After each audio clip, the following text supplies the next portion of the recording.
Muy buenos días, amados hermanos. Qué alegría que podamos estar esta mañana juntos en este hermoso día para compartir la palabra de Dios. Cuánto tiempo que no nos habíamos conectado a través de este medio para tener un culto. Ya estaba extrañándoles un montón, pero siempre es un privilegio.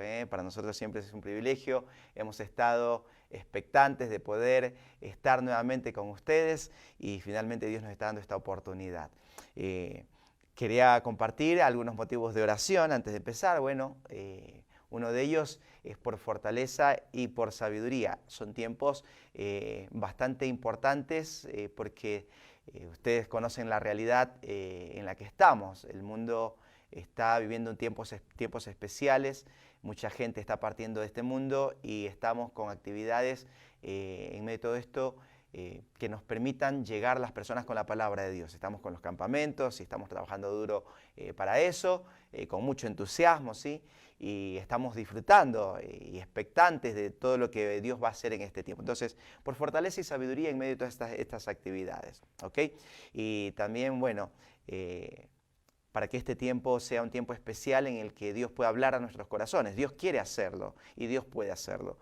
De hecho, Él es el primer interesado en que nosotros podamos recibir su consejo. Entonces yo quisiera invitarle a orar un instante, invitarle a tener un tiempo de oración antes de ir a la palabra de Dios. ¿Qué le parece? Acompáñame en una palabra de oración. Amado Dios y buen Padre, gracias porque tú eres bueno, nos has dado un lindo y hermoso día, un maravilloso amanecer. Y Padre, qué bueno es saber que cuando tú haces algo, lo haces con un propósito. Nos diste este nuevo día de vida y tienes un propósito maravilloso para ello. Señor, y junto con la vida nos das la guía, tu guía. Y junto con tu guía, allí nos vas mostrando qué es lo que quieres que hagamos, cómo quieres que vivamos para ti. Y junto con tu guía también nos das tu fortaleza para poder hacer aquello que tú quieres que hagamos. Y todo esto pues solamente va a ser posible mirándote a ti, tomando tu mano y yendo en tu voluntad. Señor, ayúdanos que este tiempo sea un tiempo maravilloso donde nuestros corazones puedan estar sensibles a escuchar tu voz, tu consejo, para poder entonces experimentar tu guía y dirección. Padre, en tus manos dejamos este tiempo en el nombre de Cristo Jesús. Amén y amén. Muchas gracias por este tiempo. Había empezado diciéndoles que son tiempos especiales, ¿no? Son tiempos donde mucha gente está partiendo de este mundo. Quizás las cifras han aumentado de una manera muy, muy alarmante. Y quizás no necesariamente por el COVID, sino por diferentes razones. La gente está partiendo de este mundo. Y nosotros no debemos, la Iglesia del Señor, ser insensible ante esta realidad. Tenemos una misión que cumplir, un mensaje que compartir, un mensaje que llevar a las personas. Y no podemos estar allí insensibles, tenemos que tener compasión. Justamente el tema que yo quisiera compartir con ustedes en esta mañana tiene que ver con la compasión. Pero hablando de la compasión, no debemos confundir este concepto de compasión. Hoy en día la compasión es confundido el concepto como que si fuera una cuestión de lástima. Y la compasión no tiene que ver con la lástima solamente. No es una cuestión de sentir pena y tristeza nada más. La compasión va más allá de esos sentimientos. Me gustaría pues que hablemos de la compasión del Señor Jesús. Y la compasión del Señor Jesús es el ejemplo de compasión que nosotros tenemos que imitar, no el ejemplo o el concepto que la gente hoy por hoy maneja de compasión. El Señor Jesús tuvo compasión. Allí en el Evangelio según San Mateo, en el capítulo 9, versículos 36 y 38, acompáñeme allí con su Biblia, vamos a leer juntos esta porción bíblica.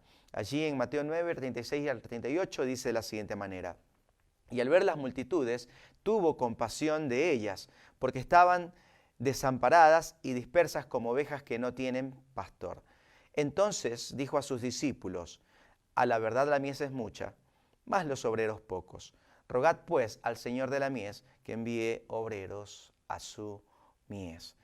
¿Sabe qué me llama la atención? Que en este tiempo, cuando el Señor Jesucristo está hablando allí con sus discípulos y les dice, rogad pues al Señor de la mies que envíe obreros a su mies. En ese entonces, el pueblo de Israel, Jerusalén, si pensamos en Jerusalén específicamente, tan solamente allí habían más de 460 sinagogas, 460 lugares donde estaban, habían líderes religiosos que abrían la ley, que abrían la Torá, y se supone que estos eran los guías espirituales. Pero habiendo esa cantidad de sinagogas y de lugares donde se leía la ley, sin embargo, el pueblo estaba sumergido en una terrible oscuridad, una condición espiritual tan triste, tan lamentable. Y uno diría, pero hay demasiados templos, hay demasiados lugares donde... en ese entonces no había más que un solo templo, obviamente, pero había muchos lugares donde se compartía la ley. Y uno diría, tantos lugares y tantos líderes espirituales. Y acá el Señor Jesucristo está diciendo que hay que rogar al Señor de la mies que envíe obreros, porque no hay obreros. ¿Qué significa esto? Bueno, que todos esos líderes espirituales que habían en aquel entonces, que solo eran líderes religiosos, eran unos inútiles, eran unos ineptos, incapaces de guiar al pueblo hacia una verdadera espiritualidad, hacia una verdadera condición de piedad, una vida piadosa verdadera, porque estos guías espirituales, ellos mismos no experimentaban una verdadera piedad, una verdadera devoción hacia Dios. Y por esa razón el Señor Jesucristo está acá diciendo, hay que rogar al Señor de la mies que envíe obreros, porque no los hay, no los hay. Entonces, el Señor Jesús tuvo compasión, Él miró a la gente y tuvo compasión. Los líderes religiosos miraban a la gente y ¿sabe cómo lo miraban? Miraban a la gente por encima del hombro.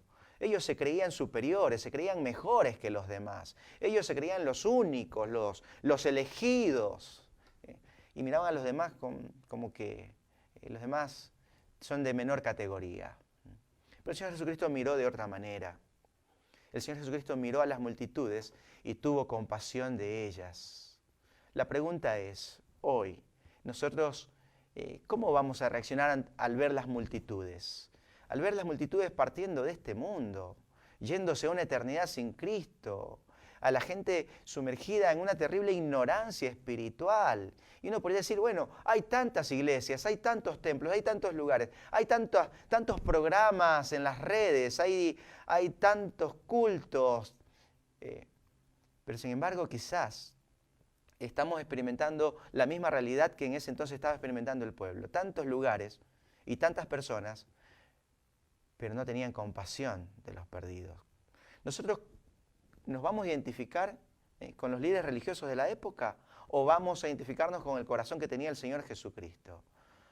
Yo espero que en esta mañana nosotros podamos anhelar tener ese corazón que tenía el Señor Jesucristo. El Señor Jesucristo tuvo compasión. Miren lo que dice Santiago capítulo 5, verso 20. Sepa que el que haga volver al pecador del error de su camino, salvará de muerte un alma y cubrirá multitud de pecados. A esto hemos sido llamados, a llevar un mensaje que es poderoso, es un mensaje que puede hacer volver al pecador del error.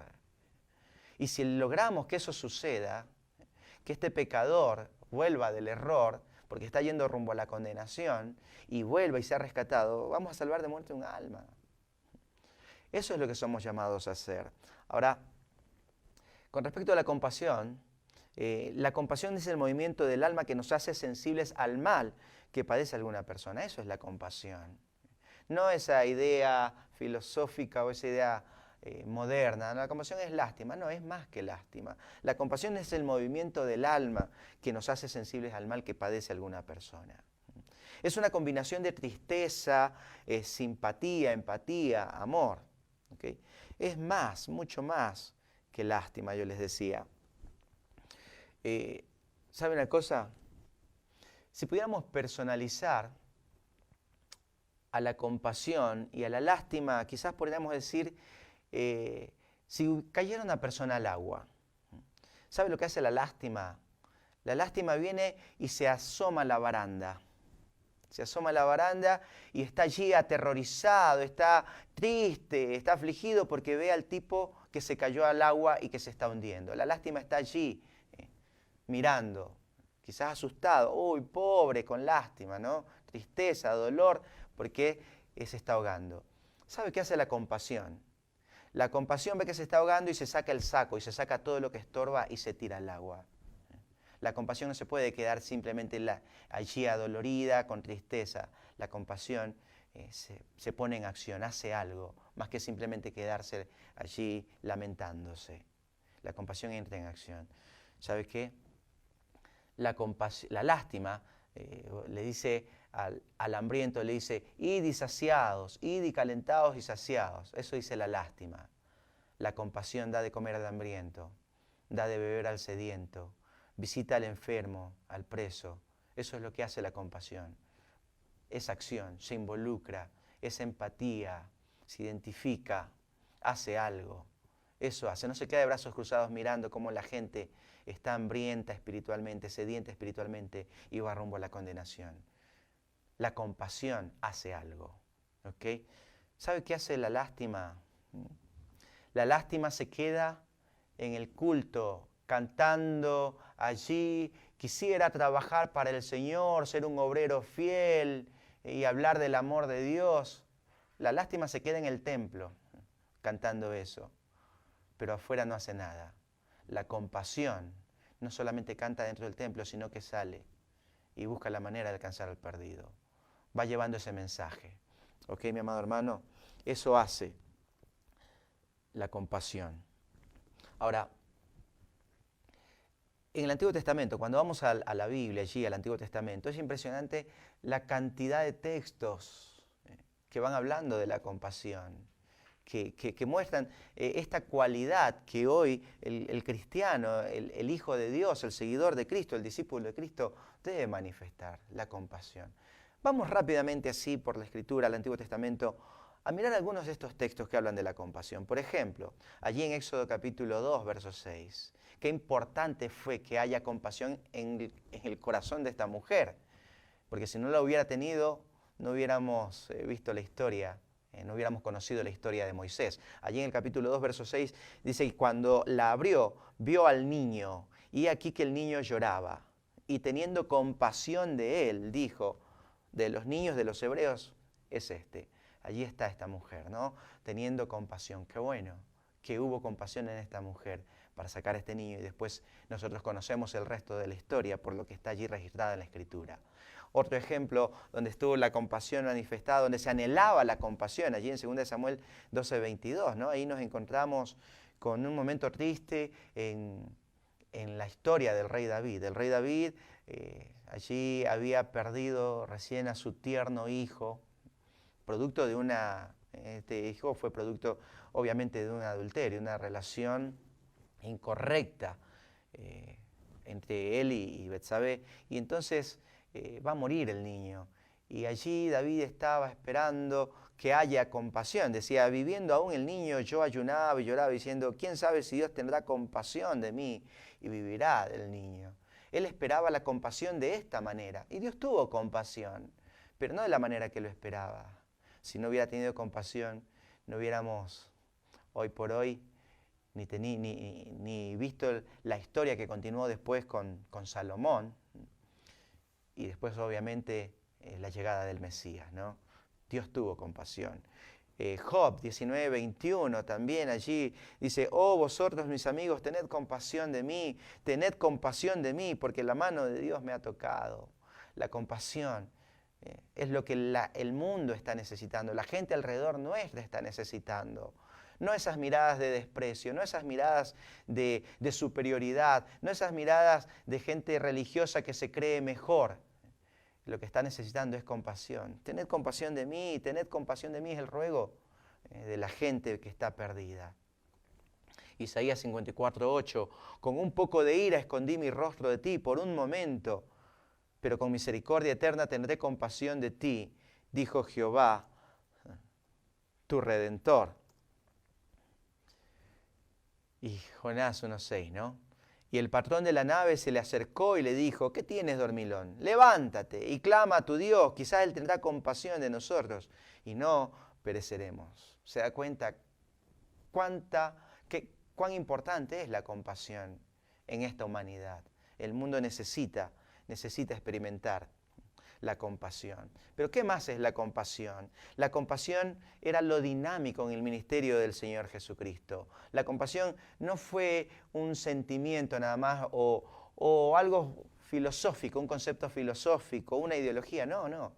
La compasión era lo que lo llevaba a la acción, lo que no le permitía estar quieto. Era lo dinámico allí en el ministerio del Señor Jesucristo. Y vemos allí en su ministerio terrenal la compasión. Él enseñaba, Él predicaba y sanaba. ¿Sabe? Me encanta porque Él enseñaba como quien tiene autoridad, no como los escribas. Los escribas y fariseos que se sentaban en la cátedra de Moisés. El Señor Jesucristo, Él enseñaba como quien tiene autoridad. Allí en el Sermón del Monte, ¿no? En Mateo 5, ahí vemos al Maestro por excelencia, cómo enseñaba. La compasión era lo dinámico, lo llevaba a enseñar. Enseñaba, predicaba. Ahí lo vemos en Nazaret, yendo ahí a la sinagoga, y Él va a predicar mensajes tan poderosos como este, donde Él dice, el Espíritu del Señor está sobre mí, porque me ha ungido para anunciar, para sanar, para tener compasión. Compasión. Él enseñaba, Él predicaba y Él sanaba. Sanaba a los cojos, a los sordos, los ciegos, los paralíticos. Los leprosos eran limpiados, los muertos eran resucitados. Miraba a la gente con compasión como ovejas dispersas que no tenían pastor. Daba de comer las multitudes, 5 panes, 2 peces. Con eso hacía el milagro y satisfacía el hambre de tanta gente allí necesitada. La compasión del Señor Jesús, lo dinámico. Pero ¿qué más? El mundo está necesitado de compasión. No podemos ignorar esta realidad. No podemos hacer de cuentas que no pasa nada. La gente hará de cuenta que no pasa nada. Pero nosotros, los hijos de Dios, no podemos hacer de cuenta que no pasa nada. Está pasando. ¿Sabe una cosa? El mundo en los días de Jesucristo no estaba sin lugares de reuniones. Yo le dije, había 460, solamente allí en Jerusalén, 460 sinagogas. Pero no había compasión. No lo había. Cuando el escriba viene allí, se le acerca al Señor Jesucristo y le pregunta, ¿cuál es el primer y más importante? ¿Cuál es el más grande de todos los mandamientos? ¿Sabe? Era una pregunta interesante y una pregunta válida, porque en ese entonces habían llegado al colmo de tener 365 prohibiciones y más de 200 mandatos.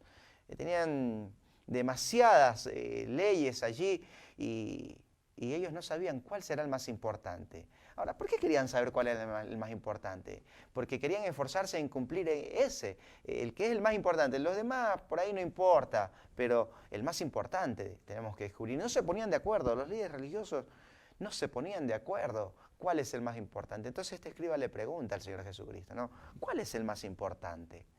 El Señor Jesucristo va a resumir la ley en 2. Le dice, el primer y el más grande de los mandamientos es este. Oye, oh Israel, el Señor nuestro Dios, el Señor uno es. Y amarás al Señor tu Dios con todo tu corazón, con toda tu alma, con toda tu mente, con todas tus fuerzas. Y el segundo es similar a este. Ahora qué interesante, ¿no? Porque el escriba nunca le preguntó por el segundo, solo quería saber uno. El primero y más grande. Pero claro, él estaba equivocado, tenía un concepto erróneo acerca del propósito de la ley. Y entonces el Señor Jesucristo va a ir más allá y le va a decir, y el segundo es semejante, amarás a tu prójimo como a ti mismo. Y la declaración que hace después de esto lo descoloca totalmente al escriba, ¿no? Porque le va a decir, no hay ninguno más grande que estos dos. O sea, Él había dividido la ley en dos y después pone a toda la ley igual. No hay nada más grande que estos dos. Todo es lo mismo. O sea, si quebrantas un mandamiento, quebrantaste toda la ley. Porque la vida cristiana no se trata de ver qué mandamiento cumplo y cuál otro no. La vida cristiana no se trata de ir cumpliendo mandamientos. La vida cristiana se trata de tener una relación con Cristo y anhelar vivir para Él, seguir sus pisadas, ser un discípulo entregado completamente a Él. La vida cristiana no se trata de tener una lista de cosas que debo hacer, que no debo hacer, que sí hago, que no hago. Se trata de vivir una vida entregada a Cristo, de tener una relación con Él. Y el mundo no tenía, el mundo no encuentra compasión. Nosotros tenemos que mostrarle esa compasión, la compasión de Cristo. ¿Okay? Y sabe una cosa, en cuarto lugar, ya para terminar, la compasión es el manantial que fluye de la obra misionera. De la obra misionera. Y la obra misionera no es algo externo a la iglesia local, no es algo externo al cristiano de manera individual o particular. La obra misionera es algo propio de cada hijo de Dios. A veces el cristiano se equivoca, el hijo de Dios se equivoca, está pensando la obra misionera es para una organización misionera o es para los líderes de la congregación, para los misioneros. No, la obra misionera tiene que ver con cada cristiano donde se encuentra, donde Dios lo ha llevado, Él es el misionero. Y la obra, la compasión debe fluir de allí, de esa vida, de ese corazón donde hay un hijo de Dios. Porque Él es la obra misionera. ¿Okay? El Señor había dicho, a la verdad la mies es mucha, mas los obreros pocos. Y siendo esta una realidad hoy en día, ¿qué vamos a hacer? ¿Nos vamos a quedar de brazos cruzados o nos vamos a sumar? Vamos a reaccionar con el corazón de Cristo. La mies es mucha, los obreros pocos. Allí en Juan capítulo 4, verso 35, el Señor Jesucristo dice, ¿no decís vosotros, aún faltan 4 meses para que llegue la siega? He aquí os digo, alzad vuestros ojos y mirad los campos, porque ya están blancos para la siega.